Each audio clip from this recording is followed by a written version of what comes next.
Yeah, well, hello and welcome to the satsang. As you could probably tell, there was a slight deficit of the opening musical soundtrack.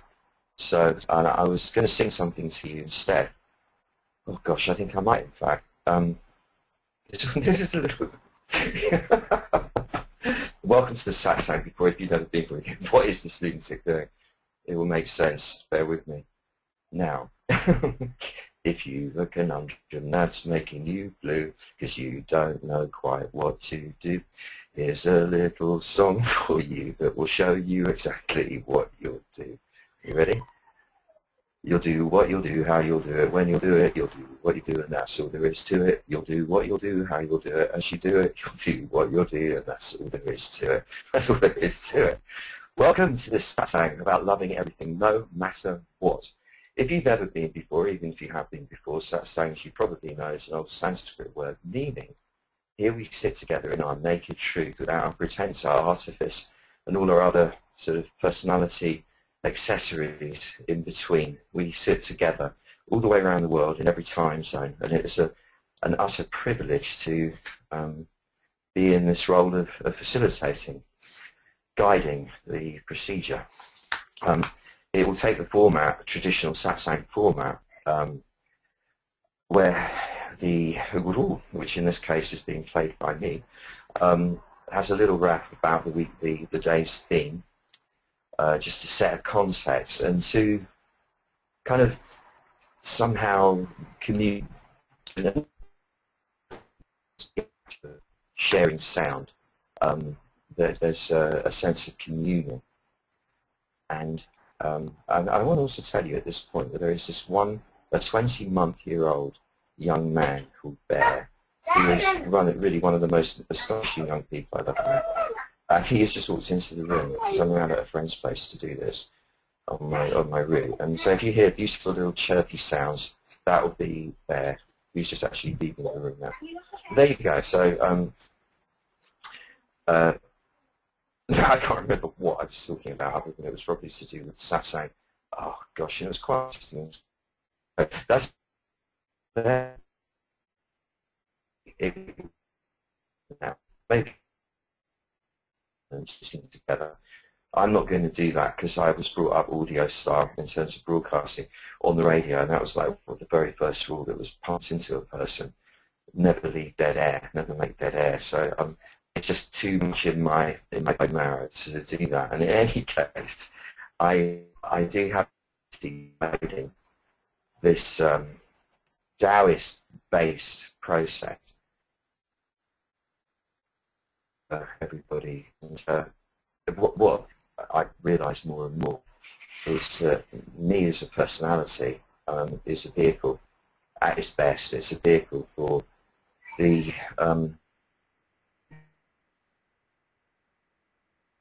as are we all. And so it's not about me, it's not even about you, it's about an equality that we will elicit. And then perhaps one day we'll experiment with absolute silence, but for today, and for now, I'm not. And then follows a short interlude of question and answer, where you can ask questions by typing them in, or audio style, like a telephone thing. It's all there. Sue will explain how to do that. She is the producer of the show, esteemed producer of the show. Meaning I highly appreciate all the amazing work she puts in behind the scenes, not just on this, but on everything. As I really appreciate you being here. And this series is all about love. And love, as we all know, is not anything we can really discuss that much without just descending into word realm and concept for no reason, because we all know what love is. We are love, we feel love instinctually. It gets clouded over by lots of conditioning and confusion that arises from that over the years, and then we are graced to be reminded to come back to ourselves, often through, in fact, I think probably inevitably, through pain, through loss, through suffering of some sort. And in that coming back to ourselves, we come back to the love that's informing us, that we're expressing. And funnily enough, with all these things, Sue always gets me to come up with a sequence of titles and themes quite a way in advance, because we need to, set it all up a long way in advance. And this is the first time I really, on purpose, didn't really tie each one down very, very tightly. And it's the first time she didn't pull me up on it as well, not doing so. Because I wanted to leave it a little bit amorphous so I could float about between different concepts of love. Although the sessions always seem to fit with the theme that's going with me that week anyway, and this week it really pretty much always is, but very much so at the moment, watching the process of me loving everything that is happening, everything that I'm feeling, everything that I am experiencing, everything I'm doing, rather than defaulting to not loving it, which seems to be what we do. We default to not loving what's going on, to not loving ourselves, to not loving it, which comes from countless generations of people who've done likewise, which the root of is the feeling that we're not good enough somehow. That is endemic and universal, I would suggest, certainly in our Western culture, but I'd imagine anywhere where there's, I think it's our Western culture mostly, which has a pyramidal hierarchical structure with the God, the character at the top, and then the king, and then the lords, and then all the way down. And therefore, there'll be this sense that you're never quite it, because if you're king, you're not God, right? So there's always that feeling of not being good enough, or maybe it was the not being good enough that somehow got us to create these structures in the first place. I don't really know. But that as may be, what happens is we default to not loving what's going on, to somehow feeling it's wrong, that we need to suffer about it, that we need to punish ourselves for it. I had to go down to Barcelona quickly last week, whenever it was, for a meeting, and I got back at 3 in the morning to the hideout in Suffolk, and I was rather slammed from it, to say the least. And I decided at that point, rather than just get into bed, that I would actually unpack all my bits. There weren't a lot, just bits and pieces. And I bought a T-shirt, and I actually tried the T-shirt on. I'm thinking, you are insane. Why are you trying a T-shirt on now? What difference does it make? Because I like the T-shirt. It was a really nice one. And I watched myself default to not loving myself doing it, and I changed it really consciously. I love me doing this. I do. I love me doing this. Otherwise, I wouldn't be doing it. Why do it if you're going to not love it? And that's the theme of what this is all about today, really. How we just very subtly intervene at that place where we would otherwise feel compelled to not love ourselves, not love it, and instead realize, because it's not even a choice, because it's what's going on at the depths of us, realize that we do love it. That's why we're doing it. In other words, when I say love, I mean the heart is fully open and able to accommodate the perceived object of love fully, or the perceived object in front of us, whether that's us, ourselves, or another person, a situation, what have you, a view, whatever it is, an environment, to be able to accommodate that in the heart space, the energy of the heart. It doesn't mean desire it. It doesn't mean like it. It doesn't mean appreciate it. It doesn't mean admire it. It doesn't mean respect it. It doesn't mean appropriate it. It doesn't mean acquire it. It doesn't mean possess it, and so on and so on and so on. All it means is being open to, with that heart energy, embracing it, because that is love. It's without judgment. It's without conditions. It's without any riders whatsoever. And to be able to love your experience of what's occurring, your perception of what's occurring, your inevitable shortcomings in relation to what is occurring, your complexes about those, your ego defenses about those, your insecurities about those, and yourself, and so on and so forth, including all the imperfections that will inevitably be in whatever you're perceiving as happening. Because of the yin and the yang, there will always be both. You can't just have light, you have to have dark, otherwise there's no light or dark. And therefore, whatever phenomenon presentably comprises both the shadow and the light, the shade and the light, the difficult and the easy, the ugly and the beautiful, the stinking and the gorgeous smelling, and so on and so forth. To be able to accommodate that and not even be seeking sustenance from it being the sweet bit. Now, of course, we like the sweet bit, but not even seeking that, just because you can accommodate what's happening in this state of love. That's love. Well, that's an explanation of something that you do with it, I guess. The big trick of all this I will get to shortly. But before I go on any further, I had a message from a very close friend of mine, who a remarkable, truly remarkable person who is in charge of, he's the commander of the accident and emergency department at one of the busiest hospitals in the United Kingdom, in which there's a very kind of, from the stories, a very varied crew,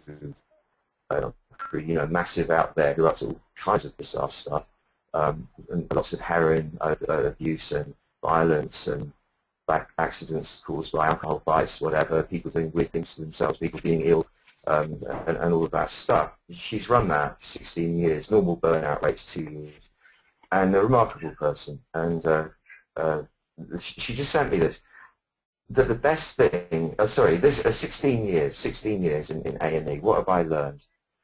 That her name's Maz, by the way, that the best thing a nurse can do is let the patient know they're not a patient, that the foremost privilege is having a life.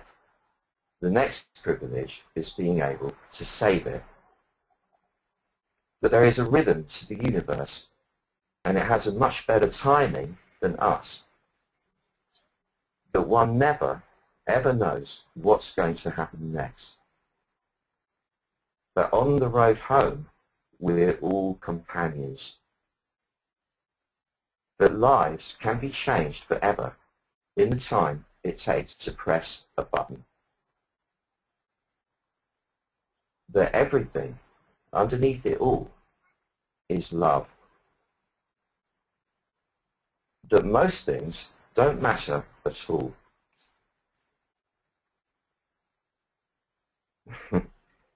To be fucking brave is enough. That we will all eventually part. Now, I'm moved by that, because this is somebody who's seen people die, again, countless times, in horrible circumstances. Somebody who saved lives countless times. To let the patient know that they're not a patient, to know that this isn't this game of patient, nurse, doctor, hospital. This is your presence. You are an expression of the big one, the Tao. You are that. Your life itself in human form. To empower them. The foremost privilege is having a life. If you see people dying and how easy it is and how it all goes in the tribes, you realise that, being like this, the privilege, that's the foremost privilege, and it is a privilege.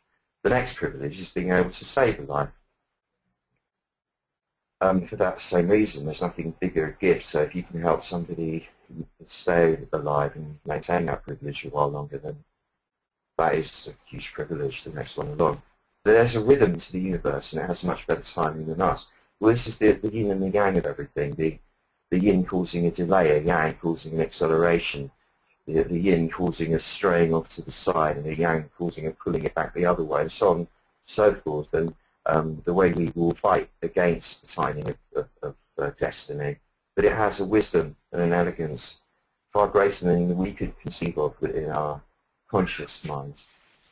That no one ever knows what's going to happen next, because we assume that it's going to carry on like this, but we know it's not possible, because every single part of this universe, from the tiniest subatomic particle to the greatest galactic cluster, is in motion.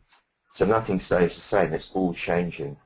And none of us know what is going to happen next, and it requires that humility and and courage to accommodate that, the love to accommodate that,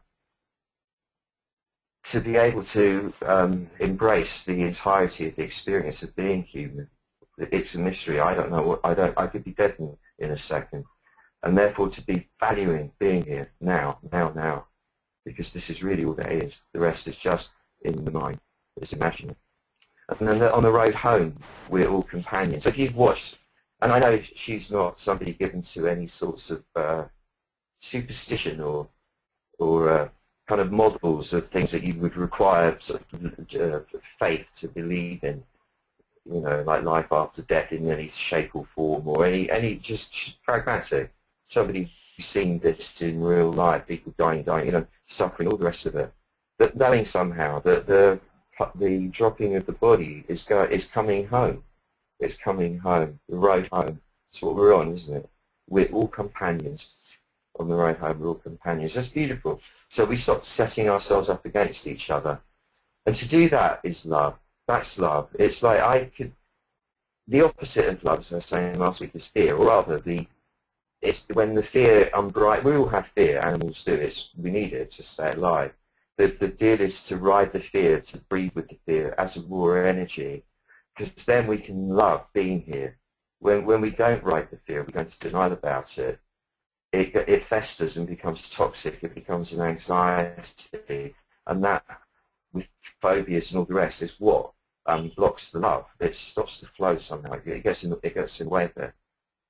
And so when I have fear, and it's very subtle, I see two people arguing in the street from the balcony before, and I fear about that at some level, I suppose, and I judge them because of it.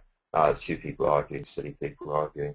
And then I stop that immediately and love them, which means I embrace them, I judge them, I do my judge, and I just embrace them in this heart energy, and really in that moment they stopped and started laughing instead. It healed it in the air in that moment. And that's love rather than fear, which separates me off from them and judges them as this or that, rather than this my companions on the road home. That lives can be changed forever in the time it takes to press a button. Your life support machine, spring to mind, and so on. And the people who love the person, they're going to turn the machine off, or whatever it is, or, you know, whether you start with a crucial bit of machinery in time or don't, or whatever it is. But that you can apply this to anything. I mean, your good fortune will come from the love that we will be eliciting and radiating today. Mark my words. And when it does, bang, it's like in the time it takes to press a button, your life will be changed forever in the most beautiful way. This is my wish and intention. That everything underneath all is love. So what fuels this entire universe? And remember, love is not the sentimental, it's not that. It isn't that. But something that can cause galaxies. Galaxies. That's like.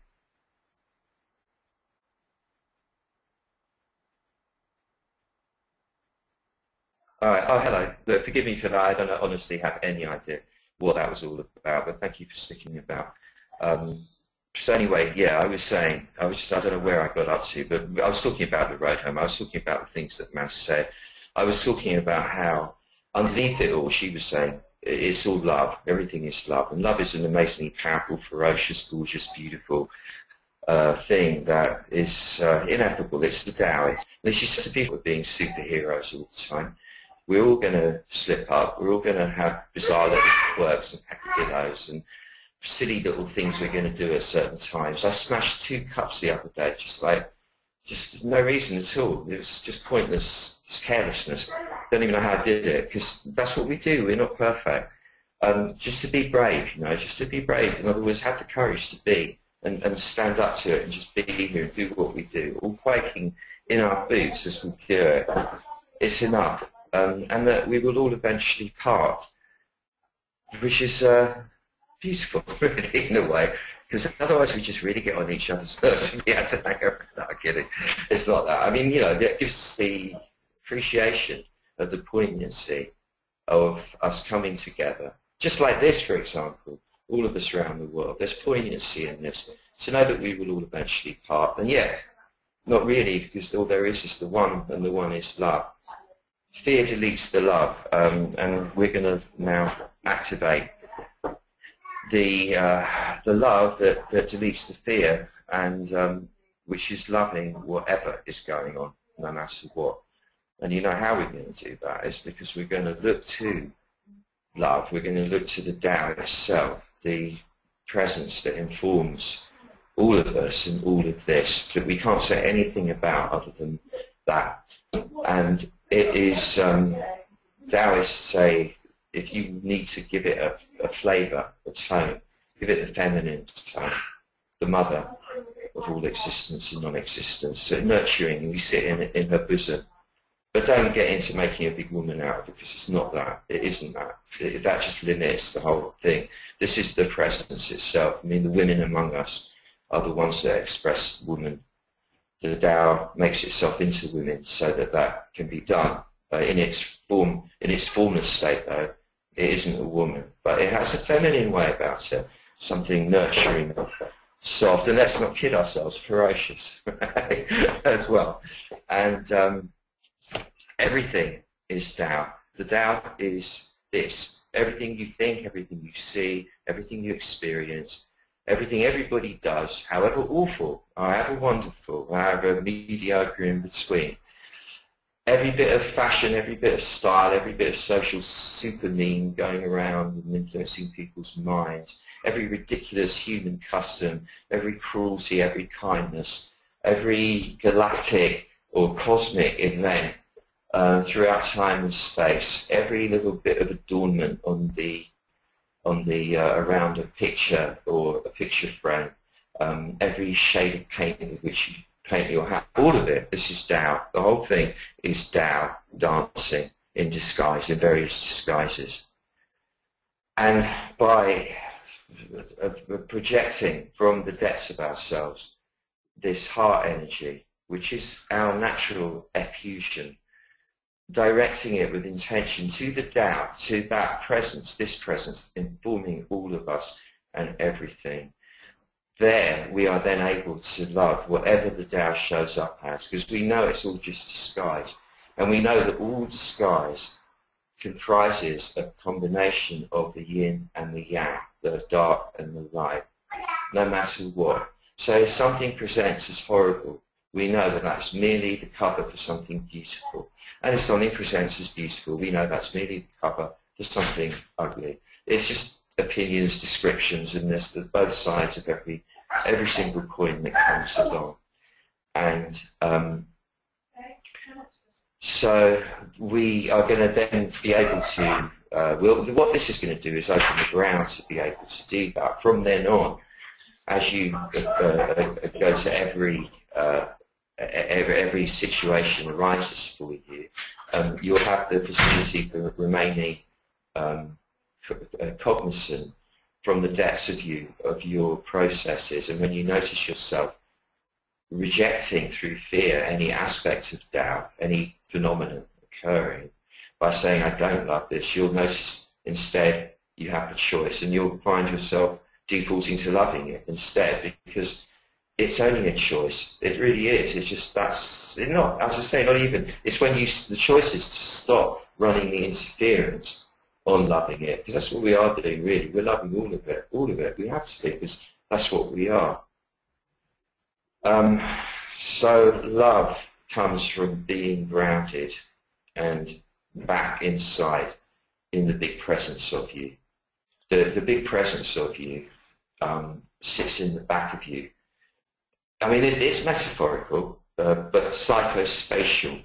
So it's practical. It's not just theoretical. The back part of you is relatively quiet and still and strong and undisturbed and not busy and not concerned with all the fluff and flam of the world going on around you, which you see in the front of you. Nor is it concerned with the drama that you're concocting in your belly and in the forebrain about it all, your fears, your feelings, your things, and your this, and the drama of it all. It isn't concerned with that. The back of you, when you sit in there, you just come into that still consciousness that observes, that bears witness to the miracle of this existence unfolding. And from there, it has a position to evaluate with much more precision, shall we say, clarity, what's occurring. and isn't getting caught into, oh no, it's going to be this, or oh no, it's going to be that. It doesn't have preferences. That's the front part of you that has preferences. Well, while the front part of you, when you are sitting in your front, you get noisy, you get weak, you get vulnerable, because that's what it's like in the front of the body. You're unprotected there, so you feel a bit insecure, and you make up funny stories to protect yourself with. And then you get all kind of confused by the stories you tell yourself, and you have to keep adjusting the stories because you get new information coming in, and you get really caught up in it and how to adjust the story to make it all neat and tidy and so it works and makes you feel good. But it never will do that. It will just make you feel both. Good, bad, good, bad. And when you're in the back, you don't mind good, bad, because you're feeling supreme, should we say. That's it. You're one with the big presence. And that's beyond caring about difficult, easy, galaxies being born, galaxies just being destroyed. It doesn't matter. It just is watching the thrill of existence.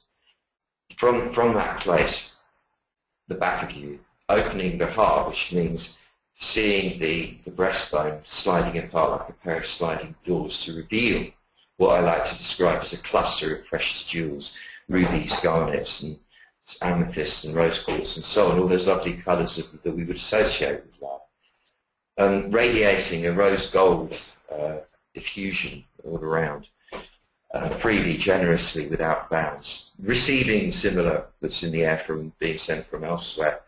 And there's having a fine fragrance to it as well, the fragrance of love, whatever that is for you. Just implying the very sweetness of your soul. But that's going on in front there. It's going on in front. And that is radiating the beauty of you to everyone. It's sharing the beauty of who you are, which is what we all want to do. We want to share the beauty of who we all are. And that means we share it, meaning we receive it from others as well, all the beauty being emitted.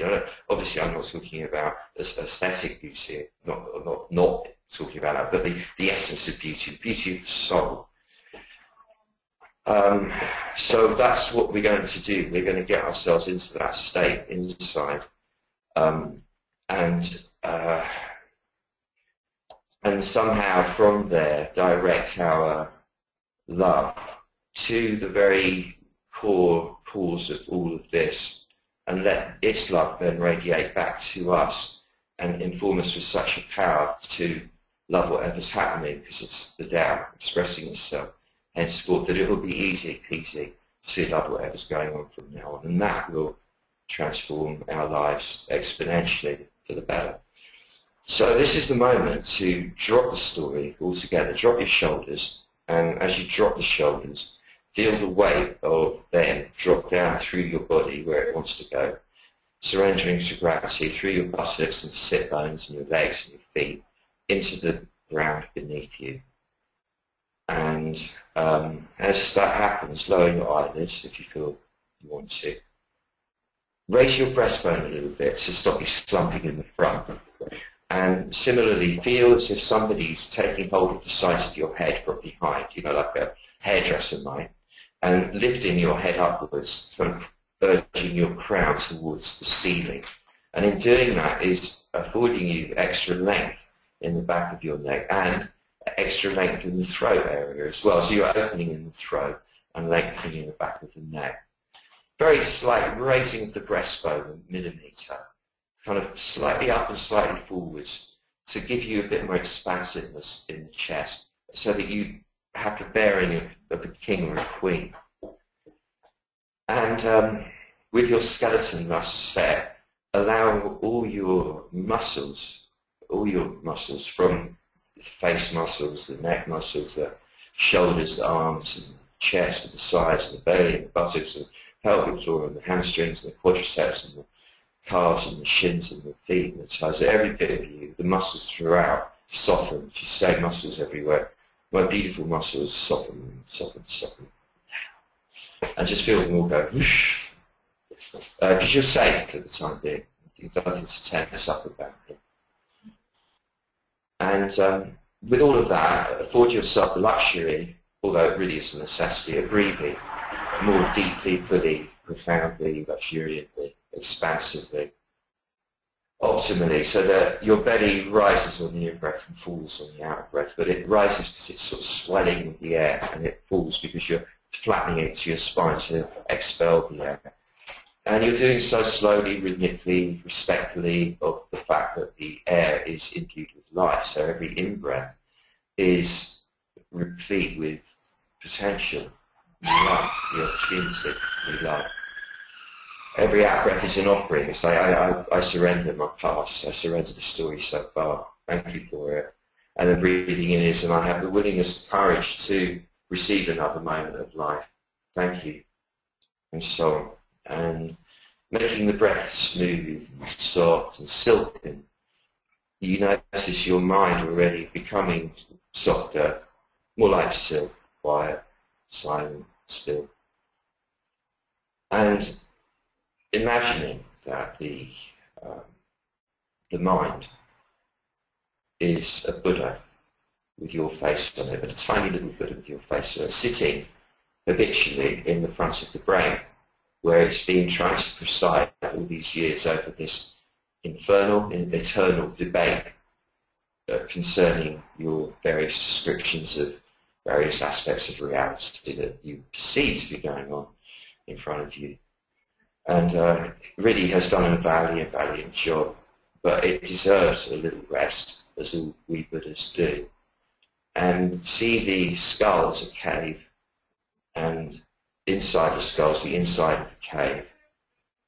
And the Buddha now stands up and moves back from the front of the cave there, where it's been busy tending the fire and whatever, and moves to the back of the cave, where there's a beautiful pile of cushions, gorgeous, sumptuous cushions of turquoise and emerald and orange and fuchsia and purple and all your favourite colours and satins and silks and velvet, the finest quality, arranged optimally for you to sit down now at the back of the cave with your back leaning into the rear wall of the cave and be there just fully relaxed, the mind in the back of the skull, in other words. You're in the rear brain now.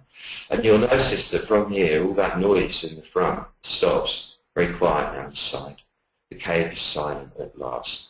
There's a sense of being able to gaze out into infinity through the cave mouth, which is co-spatial with the centre of your forehead, between the eyebrows. Not for a reason, just to rest the gaze there.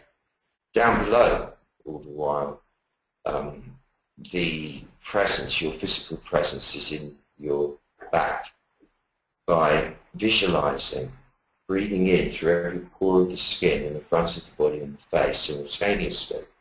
And that wall of air that you're drawing in through all of the front of you comes all the way into your back and thereby induces your presence into your back with it. Then as you exhale, again through all the pores of the skin in the front of the body and the face, simultaneously, as that wall of air pushes through forwards and out, as it were, the thrust of that thrusts you back in your seat, like being thrust back in your seat when the plane's taking off. So you're breathing in, and the air, the wall of air is coming into the back of you, and there you are in the back of you now, all in the back of you. And as you breathe out from the back of you, through the front of you, and the forward motion of that thrusts you back further inside. So you're in your back now, and in the front, where you're breathing, it's all relaxed.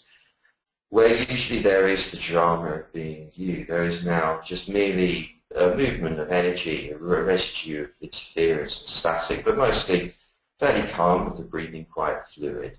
And you're in your back, it's like you're leaning back into your throne inside. You're the king or the queen, you're leaning back in the throne. You visualize the two halves of the breastbone opening like a pair of sliding doors to reveal what looks like, or could look like, if you want, a cluster of precious jewels, perhaps surrounded in beautiful roses and emitting the most amazing rose gold light fragrance, ubiquitously, generously, without limit, everywhere, to everyone and everyone. You become aware of all of us in our circle here, all the way around the planet, like angels in the ether around the planet. All of us now breathing in and out this rose gold light, subtly, discreetly, but touching each other with it, lighting each other up, acting as catalysts on each other's beauty, which is an exponential effect because it's multiplied by the amount of us that are here. And somehow between us, generating what feels or could be seen like a massive sphere of rose gold light, symbolizing the love aspect of Tao, of the generative force of all of this. And at the very heart of all of the sphere that we see, for want of a better way of describing it, there's a sense of the primordial presence, the original mother that gave birth to all of this and continues to give birth to all of this selflessly, because that's the nature of the Tao to do. And it does so in its mysterious way and manifests as all these bizarre occurrences and situations and objects and phenomena that we perceive around us as being the world. And yeah, all of this is merely its clothes, its mantle, its cloak. And underneath it all, should we say, at the subatomic level, there it is, just presence, pure presence. And it's this presence that each of us embodied as embryos in the womb. This presence which seems to consist of energy and consciousness that has always been. And we embodied it. We didn't invent it ourselves, for as far as we know anyway. We didn't create it ourselves as far as we know. Or it'd be a coincidence if we'd all done the same thing throughout time. But somehow it was there, and we embodied it. And we still do embody it. And this presence, that's why you can feel why Mother, can't you, is nurturing, soft and beautiful and loving us. That's why we're here. So we now devote this moment to projecting the rose gold emission from the core of our chest to the presence at the core of the sphere. And somehow, though it doesn't need us to do this, it feels it nonetheless. Somehow there's a sense of it receiving it. And the hint of what would be a smile, a beautiful, eternal smile, a smile that is in every direction simultaneously, that is pure, beyond gratitude, beyond acknowledgement. It is just, well, pure isness, pure acceptance at every level. And we continue to transmit this love back to the Tao. And you can feel, I think, as you do it, just with the intention, as the love streams from the heart to the Tao, from this grounded place in the back of you. It's getting stronger. The sense is that the sensation is more and more palpable, of a connection occurring that's coming back at you as it's going out from you, and with equal velocity and intensity. And what's coming back, which you know is coming back to everyone in our circle, and everyone from us radiating outwards to all humanity, to all our companions on the road home. It is charging you, every cell in your body. You feel it especially around the open heart area, and you're feeling it from the back. It's lighting the whole of you up in this beautiful rose gold, now with a hint of violet as well in it. Somehow something beyond, informing every cell in your body, every nook and cranny in your consciousness, and every aspect of the week ahead. Let's not get too grandiose. The week ahead, which is huge, it's a whole week of things that are going to happen, imbued now, every atom of it, imbued with this love that accepts, that accommodates, whatever happens, all of it is Tao. All of it is Tao. And that whatever happens, you might trigger the choice now. I choose to love this. I'm loving this. I love this. It's not even I choose to love it. I choose to acknowledge that I am loving it, instead of covering it over to myself and pretending like to myself I'm not loving it for whatever complex and bizarre reasons. Now I will acknowledge that I am loving it. Don't have to like it. Don't have to want it. This is different. I'm loving it. I'm accommodating it with my beautiful heart energy, open to all aspects without exception of the Tao. And knowing that the more you do this, how it all works with this magic is that the Tao will then present itself more and more beautifully. Less and less of the ugly will need to show to get our attention. So the more we acknowledge Tao in all its power and glory, the less it has to shock us to get our attention, and therefore it will harmonize itself. And that is my intention for the result of this collectively for everyone on the planet this week. That the way the Tao shows up is more beautiful, more elegant, and so on. It's a very powerful time. I'm telling you this as you start to wriggle your fingers and wriggle your toes, wriggle your ears and wriggle your nose and start to come back into the everyday world, so to speak. Thank you all very, very, very, very, very, very much from the bottom of my heart, from all of my heart, for being here. And it's a gorgeous experience to do. This one's been amazing. And thank you to Sue for all your amazing work in making it happen. Thank you to the Commander, Mas, for providing that, what do you call it, inspiration. And to everybody. And may the magic roll E this week. All my love and bye.